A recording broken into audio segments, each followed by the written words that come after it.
Welcome. Thank you everyone for joining us today. It's very nice to have you all here. My name is Dora. I'm joining you from Budapest, and you can also find Sebastian here, also joining you from Budapest. It's the two of us who started Kesher exactly 6 years ago now. And Kesher means connection in Hebrew. And our primary aim and mission is to share about Jewish history, Jewish life, Jewish heritage, Jewish culture from all over the world. And many of you know who come to our regular sessions that normally we focus on one city's or one country's Jewish heritage, and we learn about the history, the culture, how is the present day life there in general. And then we also have several other series. We have a book club series, and we also have a get to know series in which we introduce projects and organizations that somehow align with our general mission. And we want to bring awareness about these fantastic initiatives, and we want people to know about them. So this is what we're going to do today. We're going to learn about the Aristides de Sousa Mendes Museum in Portugal. And we are very happy to welcome Cookie Fisher, who is going to be our speaker, who's going to introduce us to this wonderful place. And I'll just briefly introduce her, and I'll pass the word to her afterwards to share about the museum and about her life and about Aristides de Sousa Mendes, of course. And if there are any questions, you can put them in the chat. So, Cookie Fisher has built an international career spanning over 35 years as an intercultural trainer, coach, and consultant across 4 continents. And we just found out that she speaks 9 languages.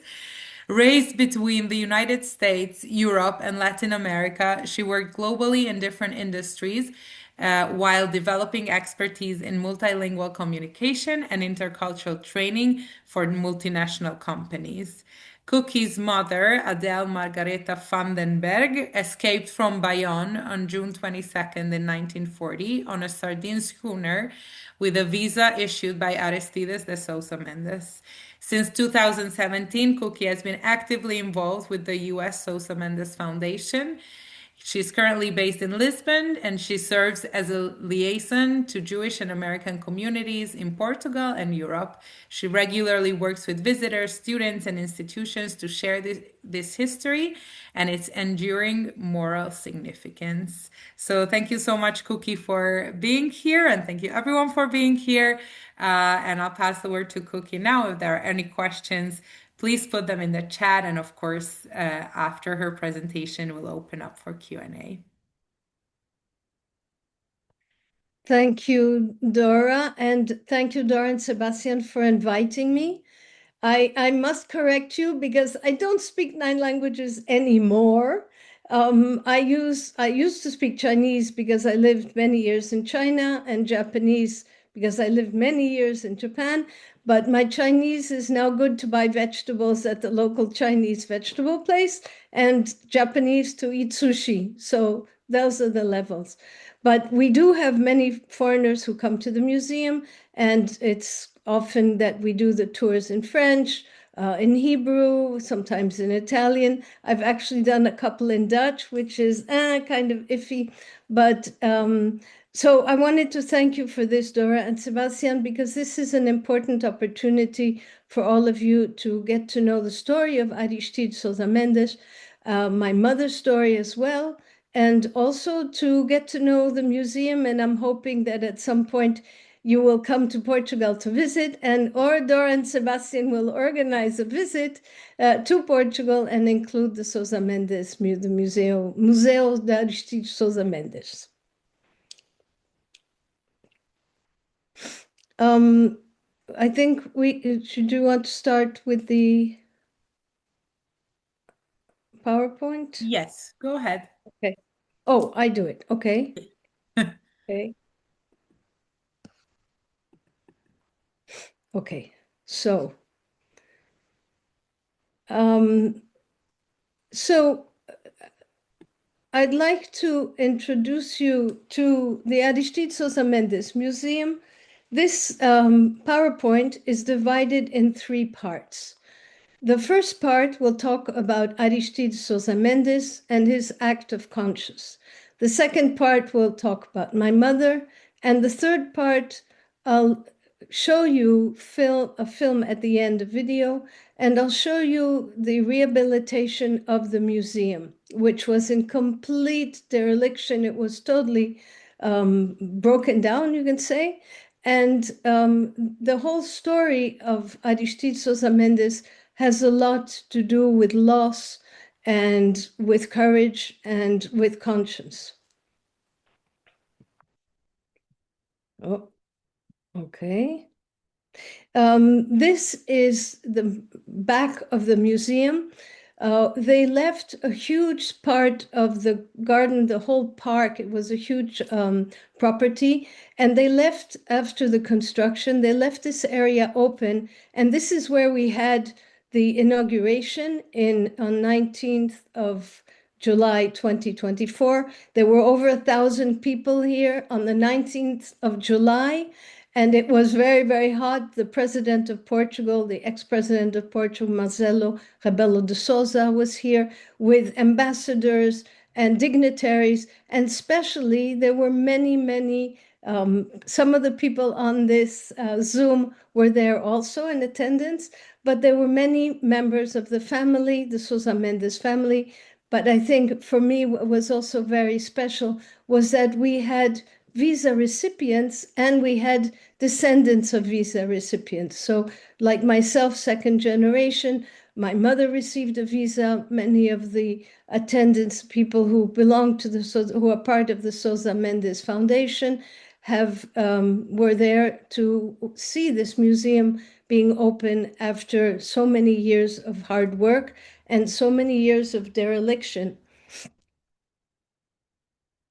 So the story of Sousa Mendes is a story of courage and of conscience. Aristides Sousa Mendes was only recognized recently in Portugal.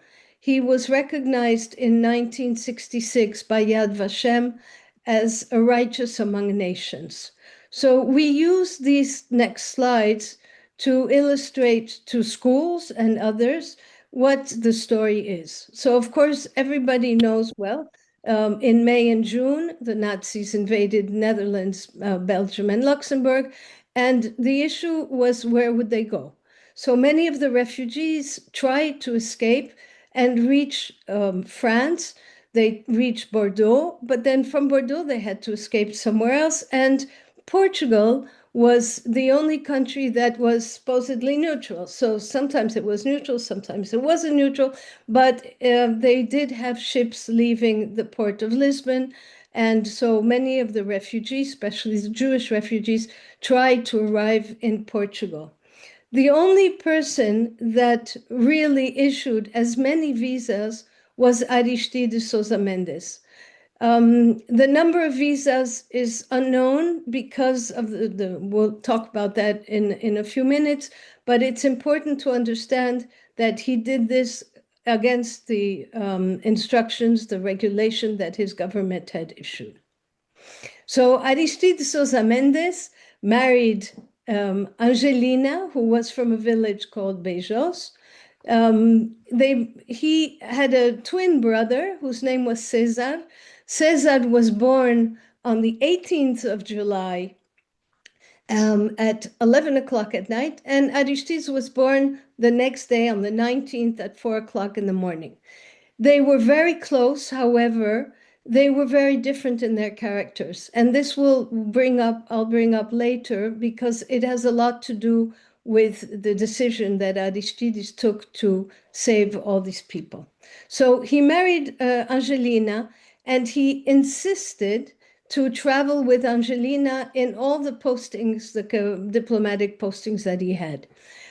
Both Cesar and Aristides studied law in Coimbra, as did their father José and their grandfather. So the university in Coimbra is almost 800 years old. It's one of the oldest and a very important university in Portugal. Many of the kings studied there. So they finished their diploma, they entered into the diplomatic field and they took the exams and they became both career diplomats at the age of 24. And it was the first time that any twins had become members of the diplomatic field. So he first in 1910, and I promise I'm not going to give you all the years. You have to come to the museum to see the list.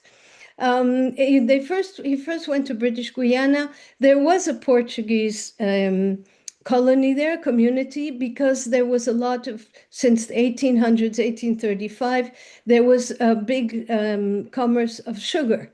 Also, when the Portuguese discoverers went to the north of South America, they also had some kind of encounters there. But the place that is always very interesting for me was Zanzibar. He stayed 7 years in Zanzibar and he learned Swahili. He became very close to the Sultan of Zanzibar. Zanzibar's official language, Zanzibar at those times was very multicultural. Of course, it's an island between Africa and India, and there's a lot of multicultural and intercultural and groups of doing business. It was a big place of commerce, but the main official language was Swahili, and Aristides learned Swahili and he became very good friends with the Sultan, to the point that he invited the Sultan to be the padrino, the Godfather. Godfather. Sorry, I've been speaking Portuguese all day, so Godfather. And I asked Dora to help me with words because sometimes things just fall away. So the godfather of one of his sons. So what's again, he had 14 sons, and several of the children were born in different countries.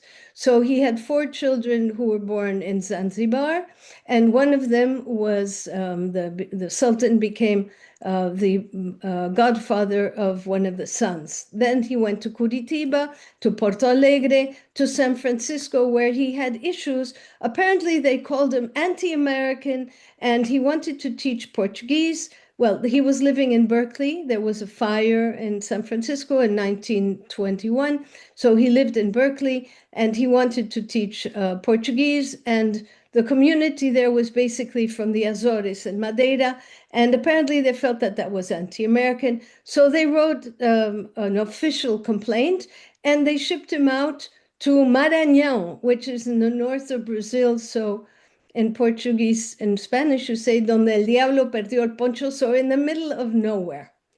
Then he went to Vigo, which is at the border with Spain, where he was also engaged in kind of a political position. And actually, what I will do is add resources for you to read all these things because there's a lot of information. And then he wanted, after he went to Antwerp for 10 years. He spent 10 years in Antwerp. And one of the things you're going to see later on is a Christ made of stone. It was shipped in 3 pieces from Antwerp to Casa do Passal, to their home in Cabanas de Viriato in Portugal by train. And this was the first time a figure of Christ came to continental Portugal. Apparently, there was one before in Madeira, so they claim their first Christ there. In Antwerp, they were very comfortable. They had a good life. We're going to talk about the house that they were able to expand. And by the time they were in Antwerp, they had 14 children. After Antwerp, Aristides wanted to go because he remained consul all the time. His brother, Caesar, became ambassador. In fact, during 38 to 40, Caesar was ambassador in Warsaw. So he was there during the war, and they had long correspondence and very intense and very traumatic correspondence as well. After Antwerp, in 1938, Aristides wanted to go, probably in 1937, Aristides wanted to go to Japan as ambassador. Personally, I think Salazar said no. 14 children going to Japan, that's not going to work. But in any case, he denied the move. Salazar and did not like Aristides very much. I tend to see Aristides because he was a more extroverted type and Cesar was more introverted. Cesar was more protocol oriented. He followed more the government line. And Aristides was more of an interculturalist. He was a bit of a rebel, and he integrated into the cultures. As I mentioned, he studied Swahili. Of course, in those days, they all spoke French. He spoke Spanish, and then in San Francisco, he probably learned English. But his style was to become part and to learn about the culture, to integrate.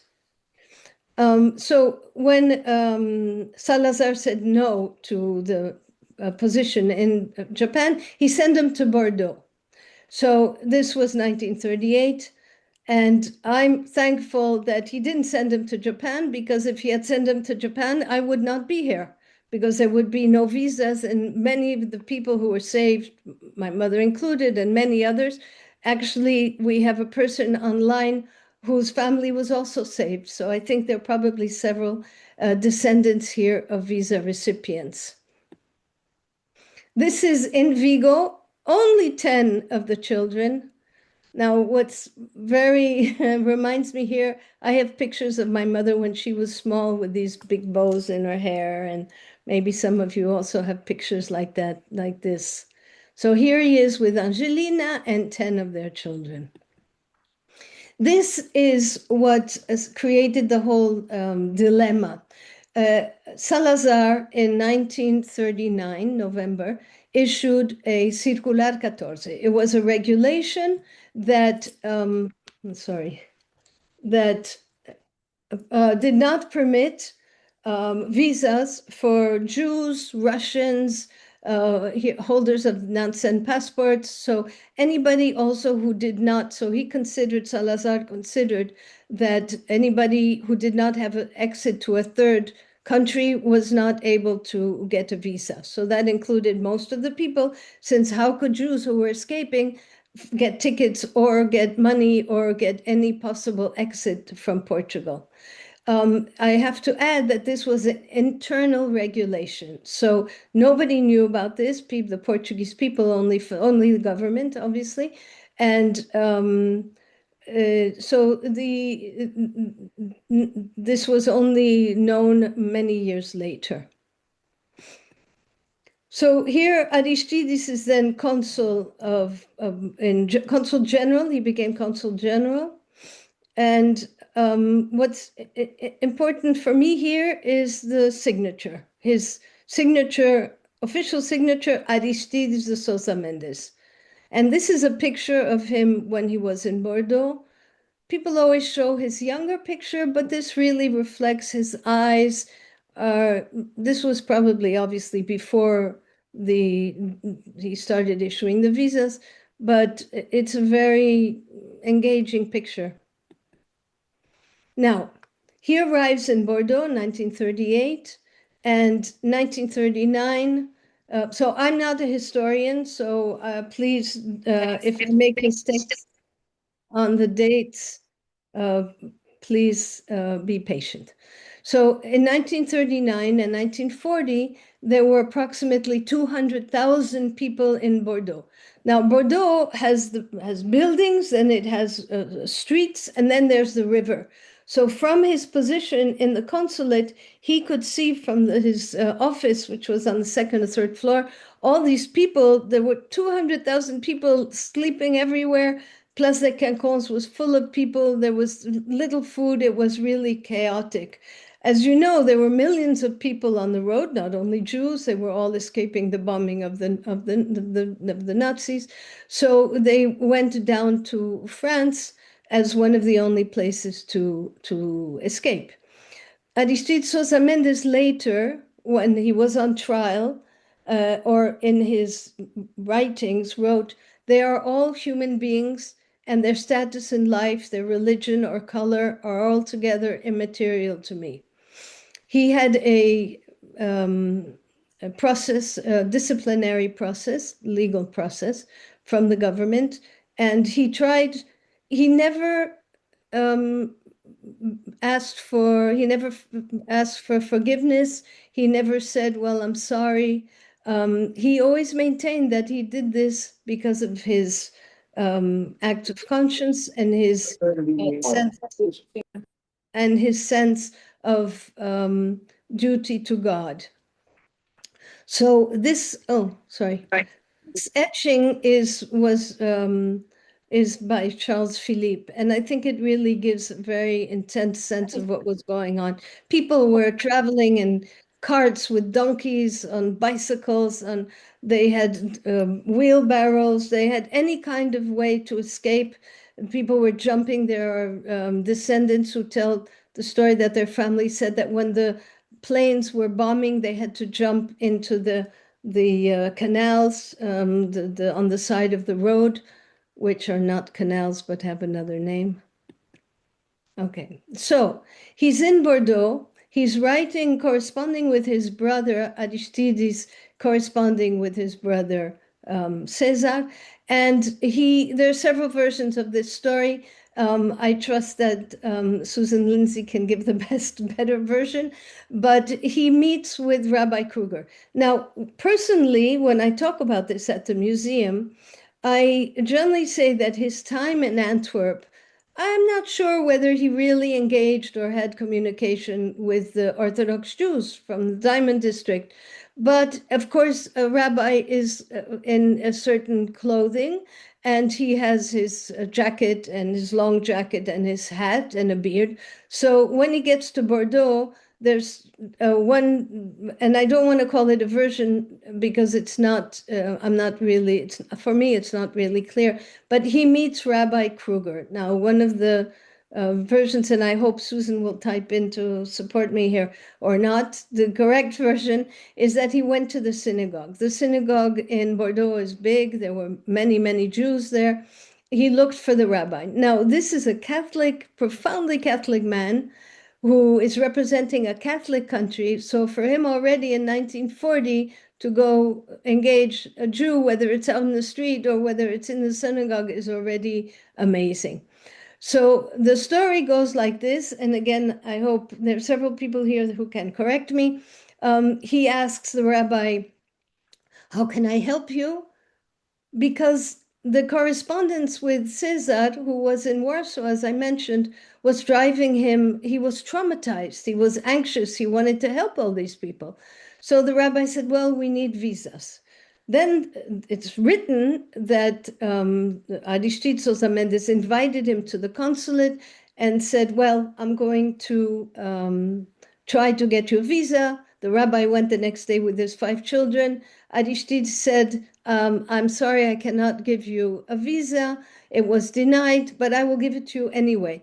For me, the next thing, what the rabbi responded is the crux of this is where everything sort of changed. And the rabbi said, well, I cannot accept a visa to save my family if I don't save my other family. In other words, all the Jews that were with him in the synagogue that had come from Antwerp. And again, this is there's a variety of versions of this, and then another story that came from the family was that he took his children to the synagogue and left his hat. Now, as you all probably know, the rabbi doesn't go outside without a hat. He has his kippah, but he keeps his hat. He drops his children off in the synagogue and comes back to pick up his hat and talks for hours and hours and hours with Aristides. Aristides locks himself up in his room. The rabbi goes back to the synagogue. And after 3 days and 2 nights, Aristides comes out and says, I'm going to give visas to everybody.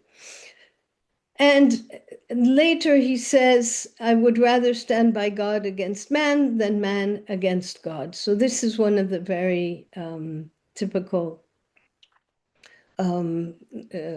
sentences that his way to say why he actually did this act of courage.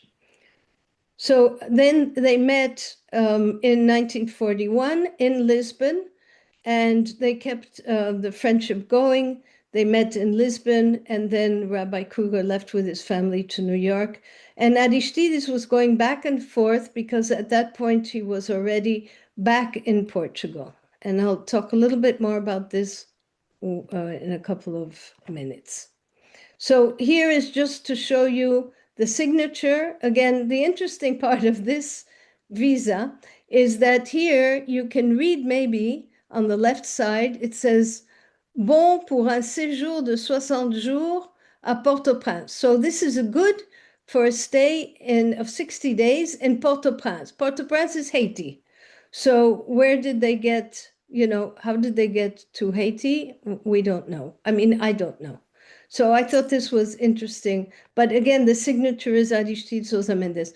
When he was in with Rabbi Kruger, they made this kind of a conveyor belt where the children, elder children of Aristides and the elder children, older children of Rabbi Kruger were taking passports, signing the name, writing the information. There was this register that there were two registers that came out of Bordeaux. One was lost, but it's the register of one of the registers of Bordeaux. We have a photocopy of that register. There are about 1,400 people on that register. So those names we know, but they also came with children or family. So here is the route. Many of you might know about this. They left from Germany, Poland, etc., went to Belgium, the Netherlands, obviously went down to Belgium, many from Antwerp, Luxembourg. They ended up in Bordeaux, was a little town, but they was one way of getting out. There are historians here who can give more information. The other place, my mother, in fact, arrived in Bayonne, and then he also gave visas in Hendaye. The only place that had a register of names was in Bordeaux because he had this conveyor belt. And at the end of the conveyor belt, he would sign his full name because he had time. So from Hendaye, the train would go to Villa Formoso. Now, when they could not, Spain issued only, Franco issued a 3-day visa. So the only way to get to Portugal was to take the train. Some people, like my family, went from Bayonne to Porto, actually to the port of Lechon. You'll see that in a second. And I just want to show you, well, Nice, my family left from Nice. I'll show you that in a second. But then when they arrived from Villa Formoso, they had to go, the PVDE, which was the public police, shipped them to residencias fixas, which were thermal villages where there were thermal baths, where there were hotels, where there was nothing, or where there was little villages in the middle of Portugal. Salazar did not want the Jews or foreigners to mix with the Portuguese. So, and in Lisbon, there was a World Fair, so they couldn't go to Lisbon. There was no place. So they went to little towns where many of the people who joined us on our trips with the Sousa Mendes Foundation, their families stayed in those villages like Curia, Caldas da Rainha, etc. From Lisbon, once they reached Lisbon, and they could stay 1 month, 3 months, 6 months, a year, depending on when they got money or when they found tickets. So it was really, the idea was to get out. Some people did stay in Lisbon and some people did stay in Porto. There were Jewish communities. There was a little teeny weeny Jewish community in Porto, but in Lisbon, there were more people, and the Lisbon Jewish community did help. From there, from Lisbon, the ships went to the United States, to the UK, and to South America, to Cuba, and to the Dominican Republic. The Dominican Republic did give visas to Jewish refugees. And then some of them went to points of Africa and Asia. Now, this is Villa Formoso. So I'm going to plug something here. I don't know if she's there, but Luisa Pacheco Marquez is the architect of this museum. If you ever come to Portugal, this is a museum to see. It's one of the best refugee museums anywhere. And the picture on the right, this is the border station at the border with Spain. So when the trains arrived, they had to change rails. And this is a very sad picture on the right. You see the women have skirts and they have, you can't see the high heels, but there are also women in their vison. And they arrived, Villa Formosa was a little village where people were totally, the women were dressed in black. But the people on this train were on the damned train, the cursed train, because there were two Gestapo officers on the train with arms. And since Portugal was neutral, the Portuguese did not let the train come in and it was returned to Bayonne and many people died. So that's a very sad story. But one of the other incredible context is that many trains arrived and they arrived, I mean, many of you know these stories. They arrived tired and dirty, no food, no water, no clothes. They had one suitcase, they couldn't change. And they arrived to this stunning station with the blue Portuguese sky and the beautiful azulejos Portuguese tiles. Now, on this side, this is the side of the rails. You can see the rails. Every one of these walls has tiled, blue tiles of the cities in Portugal. So you have one for Porto, one for Coimbra, etc. It's a beautiful station. So you can imagine all these people didn't know where they were going, but they arrive in this, and there's just a glimmer of hope that something will be good. The weather will be beautiful. The sky will be blue. Here's Villa Formoso to give you an idea. And the museum is here, Cabanas de Viriato. So the trains would go to Aveiro and Figueira da Foz, which is on the coast. Now, many of these people, foreigners, they stayed for months and they brought their bathing suits. So many of the foreigners, I call them foreigners because that's what they were called, had bikinis, because in those days, the Northern European women had bikinis. So in Figueira da Foz, there are all sorts of articles about the police having to cordon off the beach so that the Portuguese men would not come and oogle the women. And there were a lot of stories like that of what happened with the culture shock for the Portuguese and for the foreigners. Another thing that is well known in Lisbon, and all the Portuguese know, is the Bolo de Berlin. And the Bolo de Berlin is a souvgania.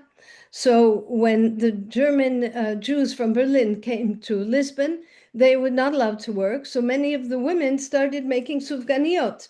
Now, in Portugal, they use eggs for everything. So they now eat souvganiot, bolo de Berlin, cake of Berlin, in the summer with eggs in it. So now you have this picture. We're going to start talking about my mother, but also you have a picture of Aristides. Oh, sorry. Okay, I'm ruining the surprise. So you have a picture of Aristides Sousa Mendes before he died in 1954. This is the picture of his house. Obviously, the family home was totally destroyed. The house was really, it was repossessed by the bank. And here you see in his defense, he says, I could not have acted otherwise, and I therefore accept all that has befallen me with love. He never said he was sorry because he never apologized because he didn't think that he needed to apologize. He did this with a conscience and following his faith. So now I'm going to go into this. Oh, so in 2021, we had a ceremony in the Pantheon. The Pantheon, the National Pantheon, is where kings are buried and all sorts of very famous people.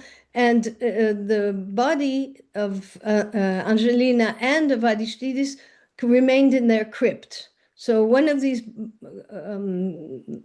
coffins is Angelina, and the other one is Aristides. Now, the municipality fixed this because for years and years, until 3 weeks ago, this was very messy, and they made a hole in the back, and they put the picture and flowers, and people come there, and the cemetery is very is from the local cemetery, so it's Cabanas de Viriato Cemetery. So now I'm going to talk about my mother. So this is Ada, and one of the things that I really miss, and I always look at when I see people who have gray eyes.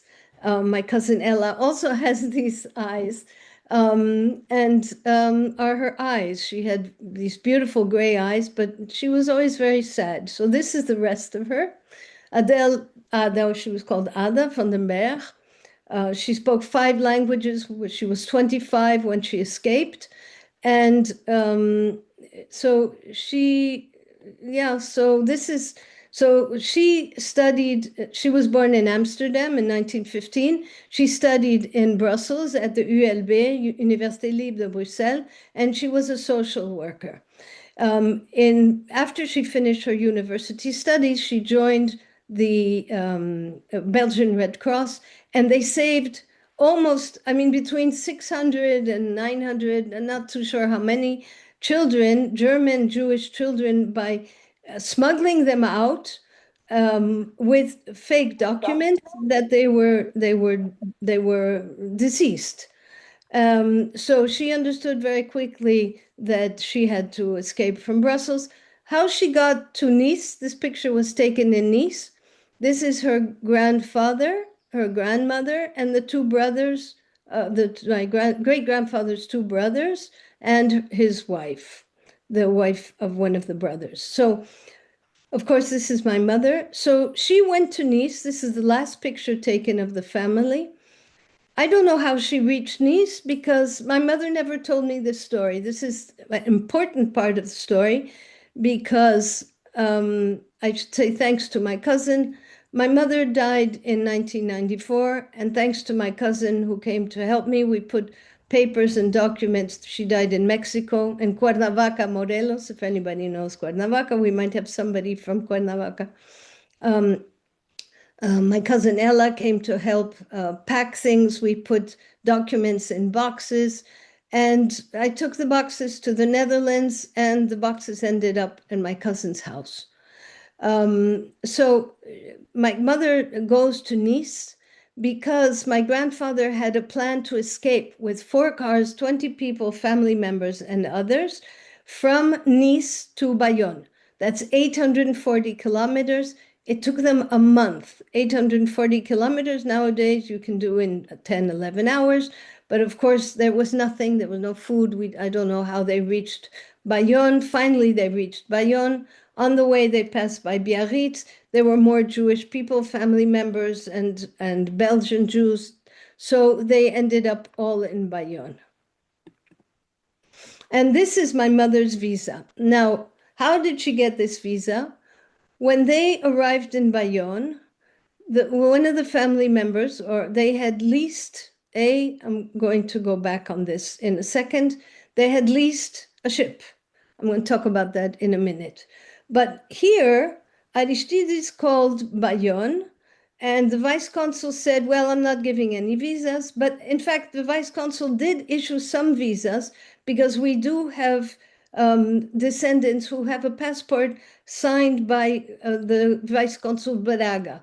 But there were, I think, around 20,000 Jews in Bayonne. It was chaotic. Bayonne is a small place. So I think he decided that he wasn't going to issue anymore, or Aristides decided that he was going to help. So he got into his car, drove 230 kilometers, and took a table, put the table in the middle of the street. Now, Bayonne is a small town. It's an old town, and it's not, there's only a peatonal, so only for people, no cars. He put the table in the middle of the street, and he starts stamping. And one of the people from our family group took a bag, threw the passports in, and went running. There was a rumor, so he understood that something was going on. He went to the consulate, and there's Aristides stamping visas and signing. But he didn't have his conveyor belt. He didn't have his sons. He was on his own, and he signed Mendes. Now, it could be that he signed Mendes, could be that he signed Mendes. In any case, it's not Aristides Sousa Mendes. And then they take this ship, and I'm getting to the ship in a second, but this visa was signed on the 21st of June. And and they arrived in Leixões. So Leixões is the port of Porto on the 29th. And this is the signature, the stamp of the PVDE, again, the political police in Leixões. Now, how did they? So again, this is document that I found recently that I hadn't seen. And here it's very interesting because the PVDE mentions that she's going to escape on the Excalibur, that she's going to leave on the Excalibur. But here her visa was for 1 month. So here they prolonged the visa until the 1st of September because she was supposed to depart on the 28th, 28th of August. And then this is sorry, some kind of a stamp. I'm not sure exactly what it is, but it was issued in New York on July 7th, 41 by the Dutch consul. And look at this, not valid for enemy territory. So she couldn't go back to Europe at this stage, 1941. Not valid for territories, not valid for any country without whose diplomatic relations with the Netherlands have been severed after the 10th of May. So that's interesting. The other thing that's very important are these stamps. Now, people still from the right in Portugal say that he made a lot of money and that, so he didn't make any money. They charged for the stamps, which was a little amount. He died poor. Poor is not even the word. He died totally desperate and destitute. And then here, there's another interesting stamp from the American consulate. So she's Dutch, August 15, 1940. So this was before she left, Margaretha Vandenberg. And here is a signature of the vice consul, American vice consul, William Cordell. So since I didn't know anything about this, for me, this is like my cousin. Thankfully, my cousin Ella is very good at this, and she does all the archiving, and she has a very brilliant legal mind. So this is very difficult for me to put together. So all these pieces, it's like a detective story. Okay, so here's the ship. So you would imagine, I didn't know how she escaped, but the only thing I did know, because she never told me anything except that I grew up in Lima, Peru.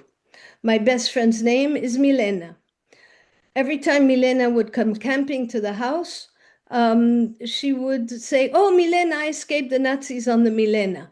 Never in my life could I imagine that this was what we call in Portuguese a lugre. It's a fishing ship that is specifically, that goes fishing in the North Atlantic and is for fishing of cod and sardines. So the Milena was leased by the family members and others. 50 some people were able to escape on this ship, but it arrived in Bayonne on the 22nd of June. So you remember my mother's visa was on the 24th. Her cousins and uncle and aunt were also received visas. And so 6 people in total. And this ship arrives one day after they received their visa. So they arrived on the 19th. Where they slept on the 19th, 20th, and 21st, I have no idea. But they were able to leave after the Milena finished discharging the sardines. They were canned sardines. So the Milena finished loading and then she left. Now, the interesting thing about this story is that this is what the Milena looked like in 1940. I thought the Milena looked like this because this is a picture of the Milena. But I was told 5 days ago that the ships were only painted white in 1942 because a woman came from Ilhavo, which is where the ship was registered or where it came from, and told me that her grandfather was on one of the schooners and was torpedoed by the Germans. They floated, or they were fishermen, for cod fishermen. They floated all night. Another schooner came to pick them up. And then Salazar decided, this was in 1942, to paint the deck, to paint the bulk white, because to show the German submarines, that these were neutral ships and fishing ships.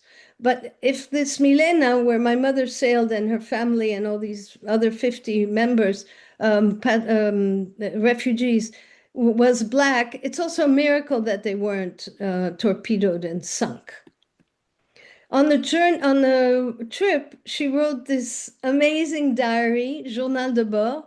She wrote it in French and in German to some man she loved. I don't know who he was. Well, now I know who he was, but he was not my father.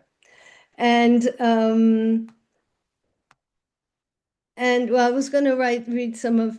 So what she writes, it's a love letter to this man. It's full of hope. We'll see each other again. She says how she packs. I packed ski clothes, and it's June and it's 40 degrees. And what happened was that when they left Bayonne, they hit this very, very strong storm. They had to anchor in Santander. And of course, the ship, they couldn't get off because they didn't have Spanish visas. So very good premonition that and preparation that she had ski clothes because she slept on the deck under the sails. She also slept sometimes in the captain's cabin because she was sick. So I don't know, the ski clothes is just a sign of how she was always prepared. She was a social worker who was always taking care of others, children, paraplegic children. And she was always, preoccupied with being prepared and resourceful. On the bottom, it says, Capitaine de Milena, the captain, the name of the captain here, and the date they left at 5 p.m. And so I know the time is advancing, so I'm going to try to. Okay, so here they arrive in Leixões, the port of Porto, and then we found, there's going to be an exhibit in Ilhavo, the city next to Aveiro, about all the lugres, the shipping boats, that there were 3 or 4 of them, that took refugees. This wasn't a very used way to escape.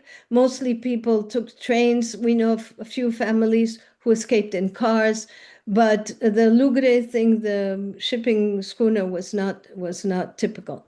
So they get to Leixões, and there the PVDE. There's an article in one of the local newspapers. Oh, the refugees have arrived and they're screaming, Viva Portugal! And they're going to stay 3 days in Lessa da Palmeira. So a few weeks ago, I had people from Lessa da Palmeira, and I've never been there, and they've invited me to come and stay and to look for these houses. So we have to go look at the archives of the local town hall. Anyway, so then they go after 3 days, they go to Porto. Here you can see on the bottom, Porto, 2nd of July. There's the index fish of my mother. So here in Portugal, they use the index. This is, again, the Polícia de Vigilância, Defensa do Estado. So this is Salazar's political police. Now, all the Jews, they take away their passports and they give them this paper. So this has created a lot of anxiety for me, because when you take away your passport, you have no ID. They give you this piece of paper, and they say you're a refugee in consequence of the war, and I'm going to take your passport. And once you leave, I'll give you back your passport. So all the Jews had this piece of paper. And this is nothing. So you don't have your identity. We had a group of refugees and immigrants the other day. And when I talked about this, I could see that they froze. I mean, there were refugees from Syria and from Ukraine. And once you take your passport away, well, some of you have probably felt that. So you know what that is like. So she entered on the 2nd of July. And then she went to Lisbon and left on the 28th of August to go to New York. On a big ship called the Excalibur. There were lots of these big ships. Dali and his wife Gala escaped on a ship called the Excambion. The Serpa Pinto, the rabbi left on Serpa Pinto, Rabbi Schneerson. There are a lot of very famous people who Aristides, Sousa, Mendes gave visas, who escaped from Lisbon.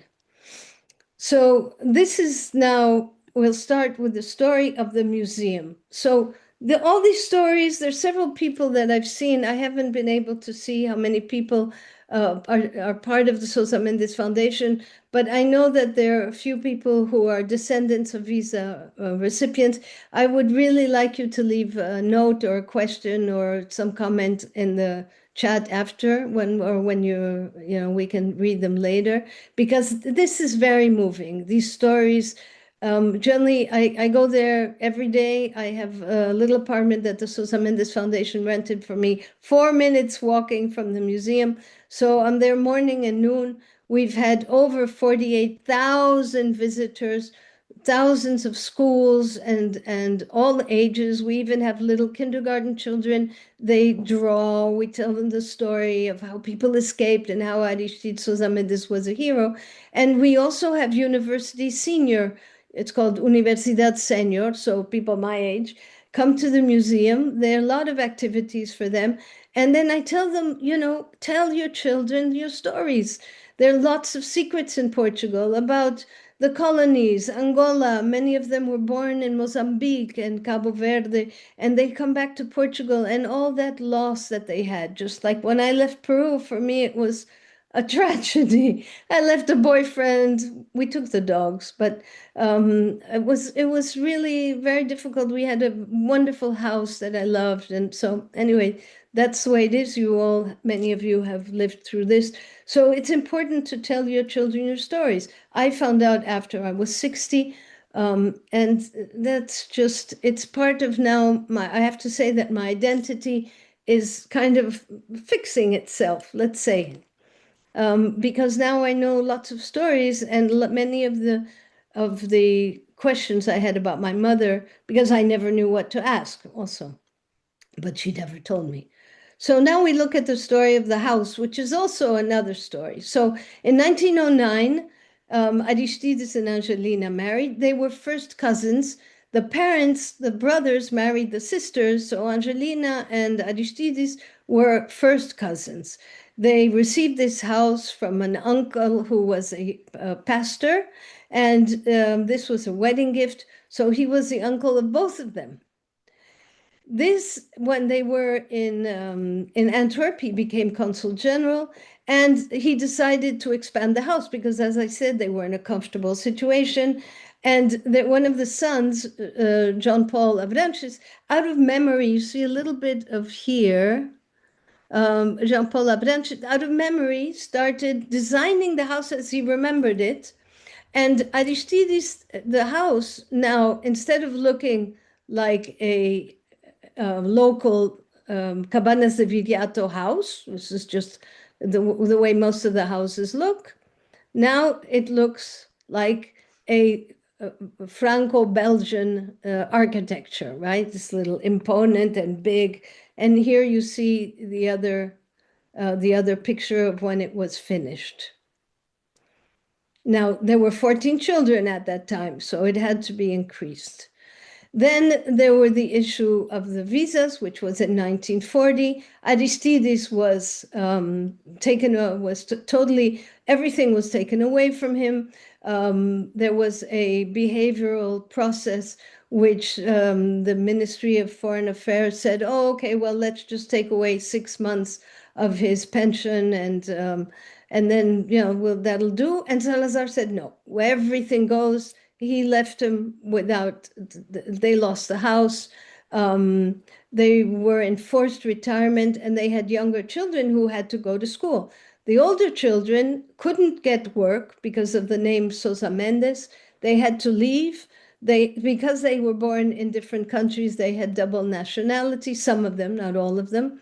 And so some of them went to California, and then they stayed there, and later on they helped try to rehabilitate the name of their grandfather.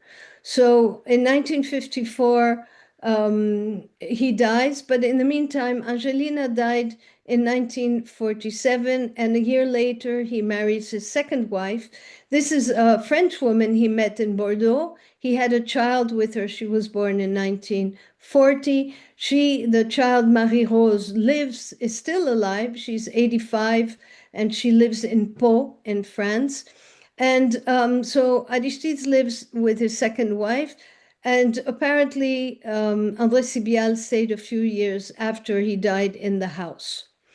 Now, because there was no money, he couldn't pay for anything. The local grocer, who happens to be the son of the owner of the apartment where I'm living, was received the house as one of the local creditors.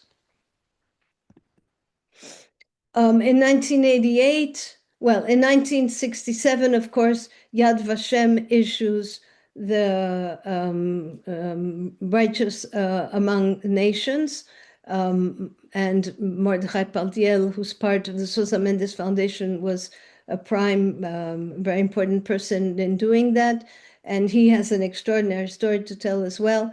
And so in 1988, in 1987, there was a whole an event in New York or New Jersey, no, in New York at the embassy, and the Portuguese Parliament rehabilitated Aristides Sousa Mendes with full diplomatic well, he regained his position. Obviously, it was just a question of regaining his name and I guess honor not, because that will never be regained.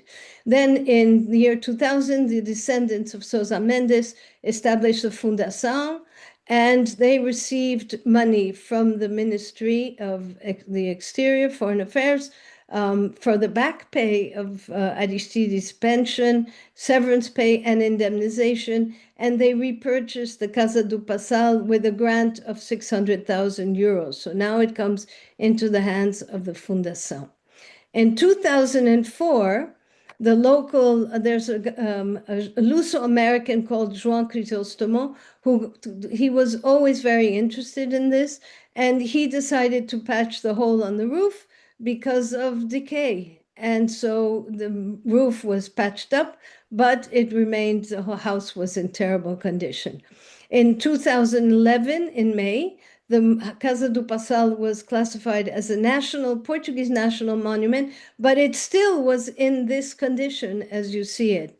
So, and the roof at that point was just a growing hole, had a growing hole. In 2013, and this is a lovely story, Eric Moed, who was an architecture student and a grandson of a visa recipient, Leo Moed. We've had many Moed family members they come in groups of two, cousins, brothers, sisters. Many of the family have come to visit the house. But Eric decided to create an architectural installation in front of the house. And there were many recipient families there. This was part of the Sousa Mendes Foundation Road on the Freedom on the Road, Journey on the Road to Freedom, and local supporters. It created a big, big buzz, and people were very interested to the point that it was covered in the New York Times on page 3 and the Herald Tribune on page 1. So he really, by himself, he created a lot of interest. And you can see here on the top, you can see the sky from the window. So that kind of represents the big hole that was on the roof. A few months ago, his family members came to visit the museum, and we spoke about that, about Eric's trip. Next, which is also very moving, look at this picture. So this is from where the Christ is standing, but here you can see they made a human chain. They called it Hug Casa do Pastel because nobody was paying attention. So they went, you can see the background of the Serra da Estrela here, the highest, I think it's the highest mountain range in Portugal. At least it has snow in the winter. And here you can see the simple houses, and I don't mean simple in a judgmental way, but they're just houses with 2 stories, and so not very complicated. But then you had this mansion here, and then the the garage, which was a garage of the car, because they had designed a car for 17 people. And I call it the multicultural car because one of the sons, Pedro Nuno, who's Portuguese, designed it. American Ford, built the car in Belgium. So it's also a multicultural endeavor. And so this was the garage, but only the house, you can see the hole here, only the house became a national monument. So now you'll see what has happened to this garage. And it's very moving because from that, people started paying attention. Since the private ownership could not maintain the national monument, and there was a heritage law that, there was a heritage law that the house had national monuments had to look good. So the Ministry of Culture financed the roof. This was after the hugging the house. Tomorrow, I'm going to send the resources, and there's a whole blog about the hugging the house. Now, we started doing the Sousa Mendes Foundation started doing Journey on the Road to Freedom.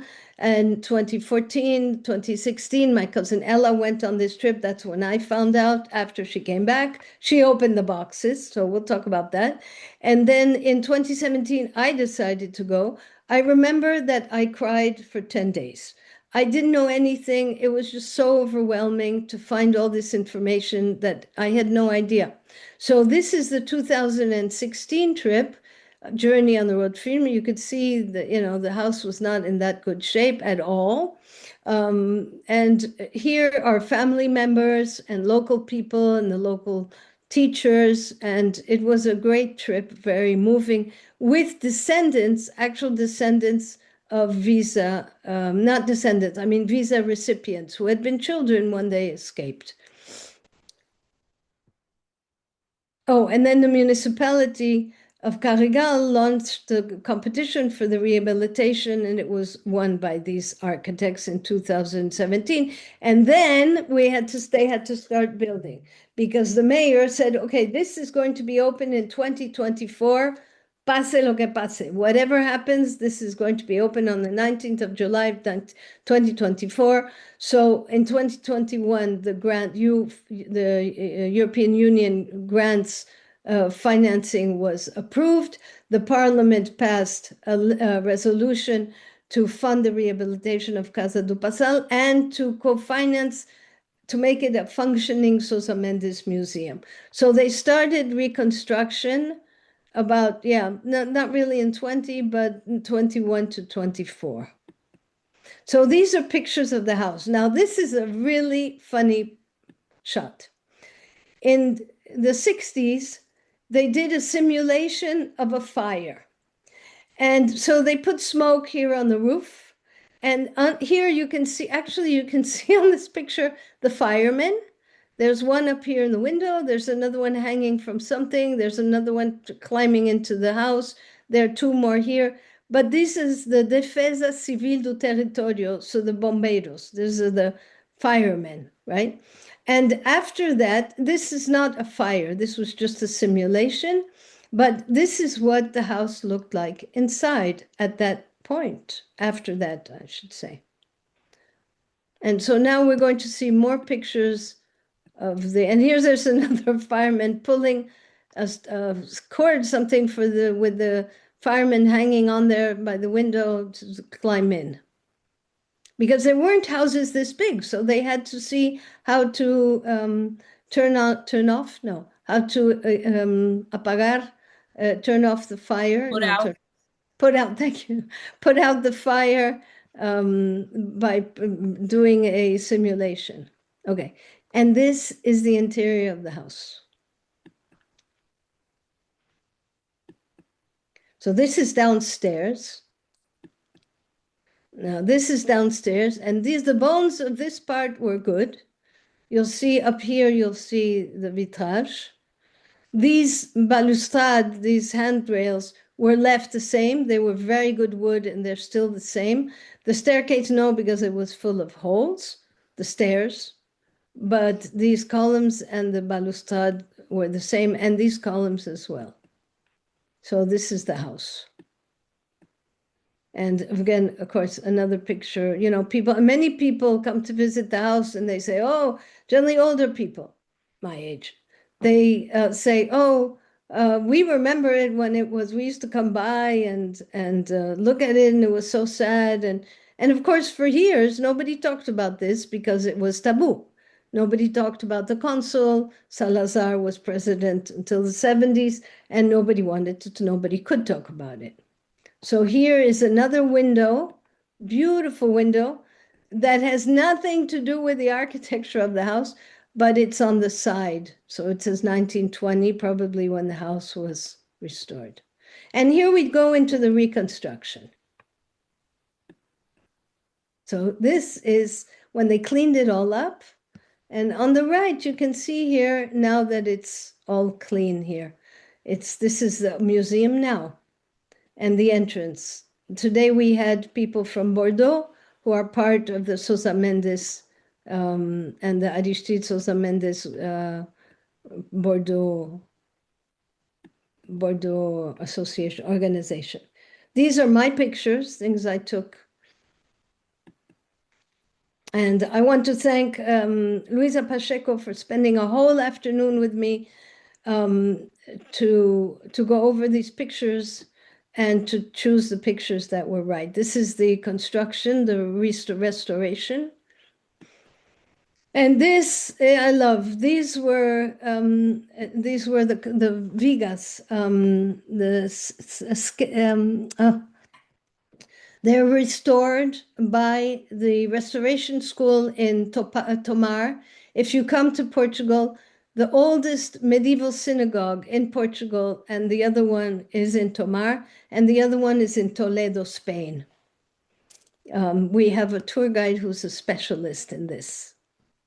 So all these were restored. They had andamios, they had equipment they spend months painting and restoring this. Here we have one of the grandsons, Gerald, Mariana Branch, who's been working on this for 30 years. She lives in Beijos, and she was one of the first people to be interested because she used to go by the house as a child. She didn't know what it was. But Angelina, Aristide's wife, is one of her neighbors. Her house is still there. One of the ombudsmen, Olivia Mattis, president of the Sousa Mendes Foundation. And here is Marianne Rosenberg, and she is a granddaughter of a Rosenberg person who was saved by Aristides, and her grandfather was very well known in the arts. He was able to save a big part of his art collection. So then we have in 2024, July, the opening. Again, I mentioned already, there were the president of Portugal was there, ambassadors, descendants of, but there were over, well, I don't know, 100 to 150 members of the Sousa Mendes family. And it was very moving because many of them had not personally met each other. The kids spoke Portuguese or spoke English, so they had a Zoom, I've been told, before, and many of them had never met each other. So it was a big encounter of this big, wonderful family. And then in July 2025, last year, we had our first, we had our first Educators Institute, which brought teachers of Holocaust studies and docents from museums, Holocaust museums, to Portugal for 10 days to do a study of Aristides Sousa Mendes and to build curricula to start to integrate the story of Sousa Mendes, the refugees in Portugal, act of conscience. How did this happen? Why did this happen? What he did into the curricula of the United States Holocaust schools. And this is the garden. Here you see the Christ. And at the same time, I'd also like to thank my Cuban neighbor architect who helped me put together some of the slides. Um, he was very helpful in helping me organize the sequence because it's very difficult, it's very emotional. This is the garden. You can see the little banco, not a stool, a bench with a heart. It's a red bench and it's on the top of the hill. This all used to be part of their property, but it was sold off to pay some of the house. And here we have the Christ, which was brought from Belgium in 3 pieces. And this is what it's, and then here on the right, you can, all the way on the bottom here, you can see where there are peacock. And these peacock have babies. They love it there. Now, here I am we have walls with 1,400 names. My mother's here. Her cousin Nettie is here. My name happens to be Jeannette. I never use it. Max, Simon van den Berg, Sonia, his wife, and Tamara van den Berg, my mother's cousin. And it's just very moving. These are the people that escaped with her. Now, here above, for those of you who have been to Brussels, we also have the name of Alice van Buren and David van Buren. David was a cousin of my mother, and we used to go visit. David died early. I mean, I didn't meet him ever, but we always used to go visit Tante Alice because Tante Alice was very wonderful. She was a very skinny and very beautiful woman with incredible energy. And that home is a museum. If you love Art Nouveau and Art Deco and mid-century modern, you have to go, you have to make an appointment, but the house is absolutely spectacular. So then, okay, here. So this is me a couple of days ago. I have to say that my life has, I've had so many lives and hats. I worked in the mining industry. I was the first woman in my field for 10 years. And then after that, for 5 more years, other women started coming into joining in the mining industry. And this is now my new life. You see the vitrage in the back. A very good friend of mine, a architect, when I told him, oh, this doesn't look good, it's a bit kitsch, he said, no, I grew up in Mozambique, it's light, it's beautiful, it's sun, and so now I like it. And it really brings out, when there's sun, it's beautiful, the reflection is beautiful. And this is now the museum. So now Dora is going to show a video.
Okay.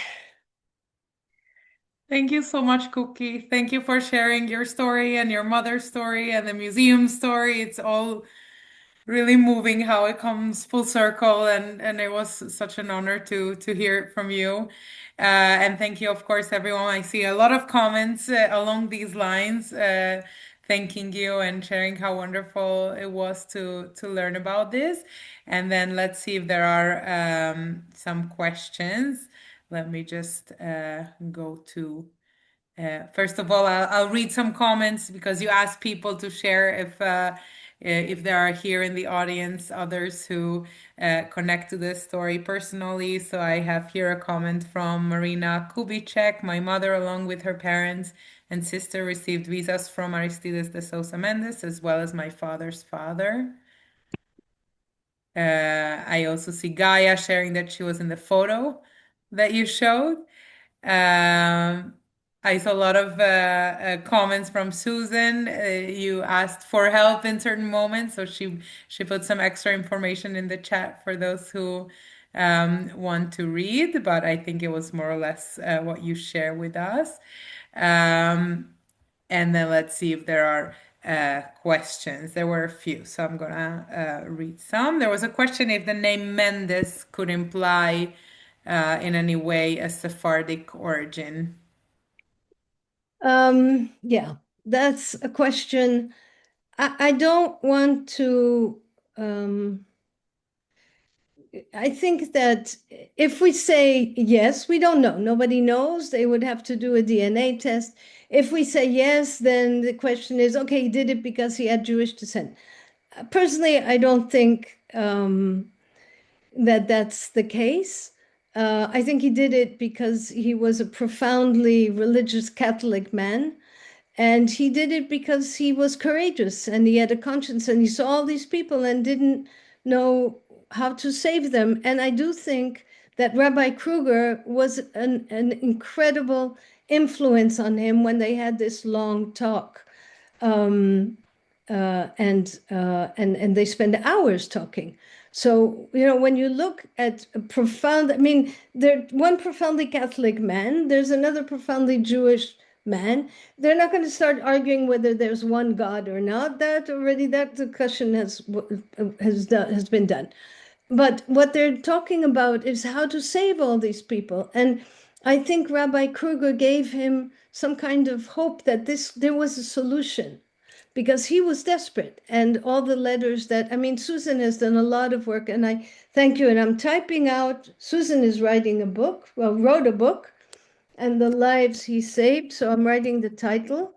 And she's looking for a literary agent. So if anybody knows anybody, you can contact her. Price he paid. Okay, so this is the name of the book, and her name is Susan Lindsay.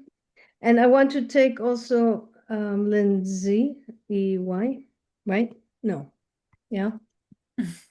So I want to take this moment also to thank, I mean, Gaia was here a few weeks ago. She put her parents, her father was also saved in Bayonne. Um, I have classmates from 50 years ago in Lima, Peru, who have joined. I mean, this is just incredible. And also the people that have helped me do what I do. So Olivia Matis, president of the Sousa Mendes Foundation, without whom we wouldn't have known anything. Ella, of course, my cousin, with whom I couldn't do anything. Mariana, with whom I could not be in Cabanas de Viriato or in Portugal. And so many other people who have given me support, Luisa Pacheco and all the others who are good friends. And I hope this goes to many people who were not able to be here. I'm not sure if Brenda Rodzinski is on here, but anyway, we haven't seen each other in 50 years or 55 years or something like that. But I'm really grateful for the fact that I can tell this story. And I have to say, this is not easy. It's very emotional. I've given two presentations today, one in French and one class in intercultural competence. And sometimes, the words are lacking, and sometimes maybe it doesn't make sense. And sometimes I invent things because I want to make a story, a narrative. But I really would like to invite you um, to come to Portugal and visit the museum. And the book I saw a question about the book. So the book is the book about the museum in Villa Formoso. I really hope you'll visit the museum. It's absolutely out of this world. And there's also a virtual museum that Luisa Pacheco Marquez started many years ago, and I'll add that link to the Yeah, thank you. There are a few more questions that I'll read out. Where exactly is the museum? That's a good question. The museum, actually, I showed you a map where is Viseu. So it's close to Viseu. And if you want to get here, you can take a train from Lisbon, 3 hours and, well, I want to say 15 minutes, but the train is always late. So yesterday it was 4 hours, but you get to Carregal do Sal. The other train, the way is to, that's from Lisbon, but from Porto, it's 2 hours. There's a bus that goes straight from Porto to Viseu, which is the town that's nearby. Once you see the map, you'll see where it is. Viseu is And of Viseu. course, we'll share the website of the museum as well tomorrow. So those of you who are interested, you are welcome to And find that. so there are all sorts of ways, but it's not close. So 48,000 people, visitors, mostly Portuguese. Many of them know the story, but not many. And when I give the other thing that Dora and Sebastian asked me was to talk about the work I do. So I go to schools, I go to universities, I go to libraries. It's called agrupamento escolar. So that they put the schools together and they come to the libraries or they invite the other schools and I give them talks. And some of the times, sometimes the children don't know, or you ask them, "Do you know about Aristides Sousa Mendes?" And they go, "Yeah, he saved Jews." Okay, well, that's not the only thing he did. It's for us the most important. But he did. He was a man of courage. He's a Portuguese hero. And this is part of the values system, the core values of the Portuguese. And so Mariana just wrote that the SMF, the Sousa Mendes Foundation website. So we're going to add the tomorrow in the list of resources. And I also Thank you. wanted to And thank. there are a few more questions, so I'll keep Okay, reading a few more. okay. Are the rooms in the house mainly empty, or is there information about Sosa Mendes and other things? Yeah, no, there are iPads and there's information, and we have guides who work. You have to really book a guided tour if you want that, because or else you can just wander around. There's a lot of information, but it's always, of course, much better to get a guided tour. And then if I'm there, yeah. And I also see that one of my students from Groningen is here and her father too. So thank you for being here, Rina. And what is the Jewish population of Portugal now? Yeah, that I can't answer. It's very, you have to call the rabbi, Rabbi Eli, or the rabbis in Porto or in Lisbon. It varies because many of the Jews don't sign up for the synagogues, and so it's difficult to know. There are a lot of Israelis now that have come, and a lot of Jews who are, who just sign up. They don't sign up that they're Jewish. That doesn't happen anymore. So it's hard to know. But one thing I can add, because of the Inquisition, 80 to 100,000 Jews arrived in Portugal. They settled near the Spanish border. And when the Inquisition and the king said, okay, you're going to become Novo Cristiano, so you have to convert to Catholicism. And many of the families, so the number varies from 40% to the rabbi who says that it's 60% of Portuguese families are of Jewish descent from 500 years ago. So names like Pinto, Rodrigues with an S, names of trees, names of cities, Toledano from Spain, and all sorts of other names, Portuguese names. The people, when I talk about the museum, they go, "Oh, my family is Novo Cristiano." And it's very shocking to me that people will say, "Well, I come from Jewish, I have Jewish descent." What country in the world do people say that? Nowhere, especially not now. So of course, we have, there are a lot of issues here going on right now. Somebody mentioned Richard Zimler. I highly recommend his books. He's excellent. And there are a lot of really good guides. One of them is online here, and I'm not going to say his name, but he knows who he is. And so if you ever want a Jewish tour, a super Jewish tour, email me and I'll put you in contact with this super Jewish guide. Thank you. There's a question, what happened to his twin brother? Was he able to continue his diplomatic career? Well, his twin brother Cesar continued his diplomatic career. Unfortunately, I don't know much about him. I know he had many children, and I met one of his grandchildren, but he's not talked about much. He followed many, often people ask, well, did he help him? Did he?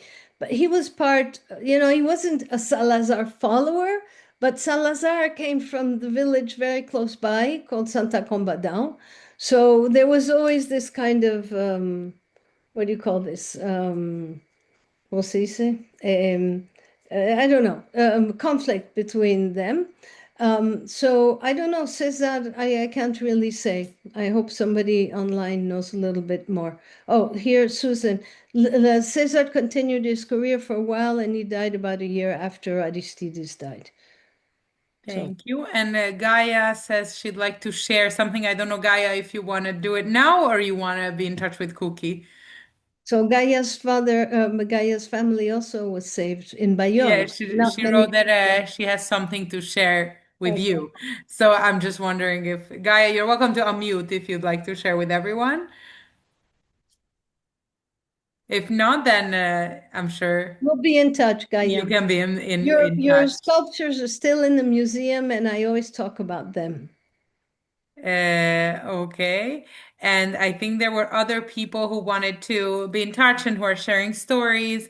There are so many comments. I won't be able to read them all. We are now going to close soon because of time, but I'm sure that we can connect, Cookie, we can connect you with people who are interested, right? Yes. So let me mention one thing because I see somebody asks about Dona Graça Nassi. So she is no relation to Mendes. She was a person, the first entrepreneur, Rabbi Pereira, Shlomo Pereira, who many of you know, who lives now is here. He happens to be here, but he lives in the United States. He wrote an incredible book. Esther Muzhnik also wrote an incredible book about her. You should really research her. She's amazing. So I wanted also to thank Mariana and Susan for all the additional comments because sometimes it gets very overwhelming for me. And so I forget or I omit information. Thank you so much. Holly, very briefly, one Yes. sentence. Cookie, I want to thank you for the presentation. Thank you for bringing out this information because these are stories that we need to know about. You mentioned that the boat also went to Dominican Republic, and I attended a program a couple years ago at the Illinois Holocaust Museum in Illinois that the presenter, her mother, got sent to Dominican Republic. And so we need to have these kinds of stories, for lack of a better word, presented to us so that we know about this history. And God bless the people that saved the Jews. God bless the Gentiles that saved the Jewish people, because I don't have to tell you if they got caught. I don't have to tell you what would happen to them. So thank you, darling. Thank you. And Dora, thank you too. Yes, thank you, Nora, for and Sebastian for inviting me for this. It's like processing. I'm letting go of so much stuff. So thank you. Thank you so much, Cookie, for accepting our invitation. We thought that you do a wonderful job, and it's really so impressive to hear your story and to know what you're doing. So we really wanted to share your story with everyone else. So thank you for being here and for telling it to everyone who came today. And thank you, of course, everyone for the really, really lovely comments and questions and thoughts. And we hope many of you will be able to visit Portugal and visit the museum and visit Cookie and share more stories. It was lovely to have you all here. And Thank you. tomorrow we will send out the recording of this presentation, and we'll also send out the bibliography that Cookie will send to us, and you can all use it and learn more and find more resources about the topic. It So was a wonderful learning experience. Thank you. And I really, you need to talk to your children, you need to talk to your grandchildren, help them with the questions. I didn't know what to ask, so I didn't know, but I don't know what to say. It's also important for the adults. So let me just tell you a quick story. I had a child, a 10-year-old child at a school who says to me, nobody has ever asked me this. She says to me, if your mother were here, what would you ask her? And I had tears in my eyes. This is just very difficult. So tell your stories, write your stories. Well, I should also write mine. But anyway, you should tell your stories. Thank you so much, Dora and Please Sebastian. send the authors. Could you send the authors of the Doña Gracia Mendes? Okay, I'll add it to the resource book, Thank you. to thank you. resource list. Thank you, Thank Dora. you Bye, so much. everybody. And best regards to all those who are going to see this online, because it's going to go to a lot of people online as well, who are going to see it tomorrow. Thank you so much, Cookie, and thank you, everyone. We wish you a wonderful rest of the day or good night, and we hope to see you all soon. Join us for our next event on Thursday about the Jews of Jamaica. That's the next topic we'll discuss. Thank you, everyone. Bye. Bye. Bye, Bye. everybody. Be well. Be well. Be Thank well, you. everybody.